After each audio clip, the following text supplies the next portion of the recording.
Keberadaan Lamongan dalam panggung sejarah sangatlah menarik. Dengan letak geografisnya yang menguntungkan sebagai daerah agraris, yakni keadaan tanah yang subur, berupa perbukitan kapur, dataran rendah, rawa-rawa, serta dua sungai, Bengawan Solo dan Sungai Lamong, menjadikan wilayah ini tetap eksis tampil dalam panggung sejarah Jawa Timur.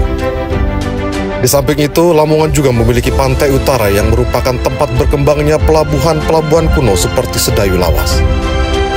Hal ini menyebabkan daerah Lamongan memiliki banyak benda cagar budaya dari kurun waktu yang berbeda. Letak dan geografis Lamongan yang sangat menarik tentu saja merupakan suatu alasan mengapa pada masa lalu Lamongan merupakan suatu wilayah penting dalam perjalanan sejarah di Jawa Timur.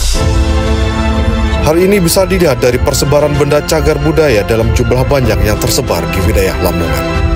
Besar kemungkinan daerah Lamongan dihuni oleh manusia prasejarah adalah dengan ditemukannya benda-benda kuno berupa kapak corong, dan rasa, dan gelang-gelang atau perhiasan kuno di sekitar desa Mantum, kecamatan Mantum. Bukti-bukti lainnya memperkuat bahwa wilayah Lamongan telah dihuni manusia pada era prasejarah adalah ditemukan fosil manusia, manik-manik, lempengan emas, kalung-kalung emas, benda-benda besi, gerabah, tulang binatang, dan lain-lain yang terdapat di desa Kraden Rejo, kecamatan Kedung Pring. Masa klasik dari wilayah Lamongan bisa ditarik garis mundur dari masa pemerintahan Airlangga dengan didukung berbagai penemuan prasasti yang dikeluarkan oleh Raja Airlangga atau pejabat tingginya. Walaupun ada sebagian bukti arkeologis tersebut yang sudah tidak terbaca dan kondisinya tidak utuh sebagaimana mestinya. Di tengahnya juga masih banyak jejak-jejak terpendam yang masih belum terungkap hingga saat ini. Dan upaya pengungkapan terhadap peradaban masa lalu yang masih terpendam saat ini adalah pekerjaan ekstra yang sangat melelahkan dan jauh dari keramaian. Pada masa klasik, daerah sepanjang alur Kali Lamong pada abad ke-11 merupakan jalur penting dalam dunia perdagangan dan pemerintahan pada saat itu. Tanah Sima semacam Pamotan, Patakan, Lawan, Drujugurit hingga Biluluk mendapat tempat istimewa pada era kerajaan kuno. Daerah-daerah ini pada zaman pemerintahan Raja Airlangga sudah berkembang pesat ditandai dengan jajaran prasasti yang menetapkan tanah-tanah Sima karena jasa perorangan maupun penduduk selama masa konsolidasi pemerintahan yang dilakukan oleh pemerintah Raja Airlangga. Wilayah dari sekitar Mantup, Sambeng, Nyimbang, Bluluk, Modo, Babat, hingga ke wilayah pesisir utara adalah jejak-jejak peradaban kuno yang berjaya pada zamannya. Bukan hanya itu, temuan pada masa perundagian dan era kerajaan Airlangga, temuan lain juga terkait dengan sejarah pada zaman peradaban Mojopahit juga banyak ditemukan di Lamongan. Hanya saja selama ini masih minim publikasi. Kajian-kajian terhadap keberadaan prasasti dan situs-situs kuno di Lamongan masih sangat jarang dilakukan, bahkan oleh mereka yang berada di bidangnya. Tidak heran jika kemudian pengetahuan masyarakat terkait dengan keberadaan cagar budaya yang seharusnya dilindungi justru luput dari pantauan.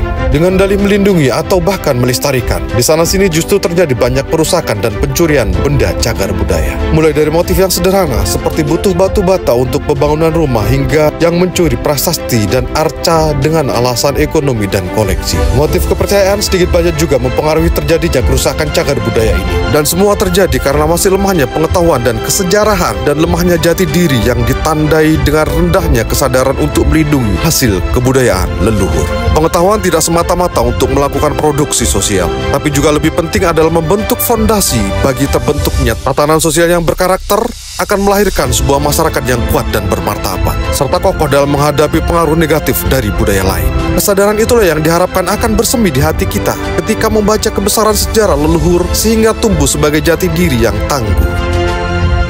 Dilihat dari bukti, Lamongan memiliki sejarah panjang jauh sebelum masa pemerintahan Airlangga, yang berarti wilayah Lamongan mengalami seluruh periodisasi sejarah, mulai zaman prasejarah sampai zaman kolonial. Berdasarkan temuan benda-benda kuno berupa kapak corong, tandrasa, dan gelang-gelang kuno di sekitar desa Mantup, kecamatan Mantup, menjadi bukti akurat bahwa Lamongan sudah dihuni manusia sejak zaman prasejarah. Beberapa penemuan lain berupa nekara dan perunggu yang ditemukan di desa Kraden Rejo, kecamatan Kedung Pring. Benda-benda tersebut termasuk dalam masa perundagian di Indonesia yang berkembang semenjak lebih kurang 3000 sampai 2000 sebelum Masehi.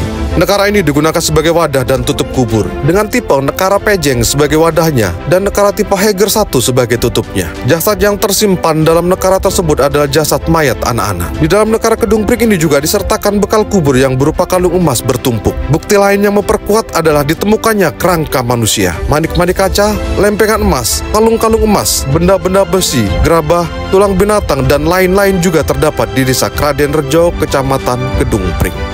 Sistem penguburan dengan menggunakan nekara sebagai wadah jasad manusia dan benda-benda milik si mati berlaku pada masa perundagian. Kapak corong dan candrasa saat ini disimpan di Museum Emputan Tular Surabaya di bawah nomor 4437 dan 4438. Begitu juga dengan nekara. Sementara dari berbagai bukti arkeologi masa klasik bisa ditarik sebuah kesimpulan bahwa Lamongan pada masa itu memiliki peranan yang sangat signifikan dalam panggung sejarah di Jawa Timur. Keberadaan prasasti-prasasti yang berjumlah puluhan, bahkan lebih dari 20 prasasti, linggayoni, dan bekas-bekas reruntuhan candi serta benda-benda prasasti yang hampir merata di seluruh wilayah, maka tidak dapat diragukan lagi bahwa wilayah Kabupaten Lamongan pada zaman dahulu adalah merupakan wilayah yang telah berkembang dengan sangat pesat, menempati posisi sentral pada zaman kejayaan kerajaan kuno tersebut, baik dalam bidang pemerintah, perdagangan, dan juga keagamaan.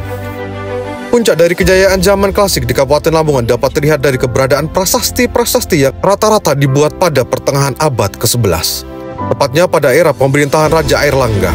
Hal ini terbukti dari seluruh prasasti yang terdata oleh Dinas Pariwisata dan Kebudayaan dan data hasil penelusuran LSAPS sebagian dikeluarkan oleh Raja Airlangga. Di antaranya prasasti Pasar Legi, prasasti Sendang Gede, prasasti Pamatan, prasasti Jerujugurit, prasasti Lemah Bang, prasasti Wotan, prasasti Sumbersari, prasasti Kedungwangi, prasasti Sugio, prasasti Sumbersari, prasasti Sumbersari II, dan prasasti yang menurut hasil pembuktian ilmiah merupakan peninggalan Raja Airlangga. Peranan sentral wilayah Lamongan dalam perdagangan, pemerintahan, dan keagamaan masih sangat kuat hingga era Majapahit. Dengan dua buah sungai besar yang membelah wilayah Lamongan dari timur ke arah barat, Lamongan menjadi jalur transportasi strategis melahirkan tanah-tanah perdikan yang disegani pemerintahan pada saat itu. Ungkapan ini tertuang dalam Prasasti Bluluk 1-4 yang dikeluarkan pemerintahan Kerajaan Majapahit. Bluluk pada saat itu berstatus Sima Swatantra yang memiliki banyak keistimewaan hak hampir menyamai Istana Majapahit. Komoditi perdagangan dan juga industri tenun berkembang pesat di Bluluk. Prasasti Bluluk sendiri dikeluarkan oleh dua periode pemerintahan Raja Majapahit yang menandakan arti penting Bluluk bagi pemerintah Majapahit. Pada masa akhir pemerintahan Majapahit, pemunduran juga dialami oleh perdikan di Bluluk di Lamongan yang terpusat di wilayah Lamongan Selatan, tepatnya sekitar Kali Lamong. Namun di wilayah utara, Islam justru berkembang dan melahirkan perdikan-perdikan Islam seperti Sedayu, Derajat, dan Sendang Duur. Munculnya perdikan pusat Islam ini tak lepas dari berdirinya Kerajaan Islam Demak Bintoro di bawah pemerintah Raden Patah. Perdikan Derajat 1553 Masehi dipimpin oleh Sunan Derajat yang juga merupakan keturunan Sunan Ampel.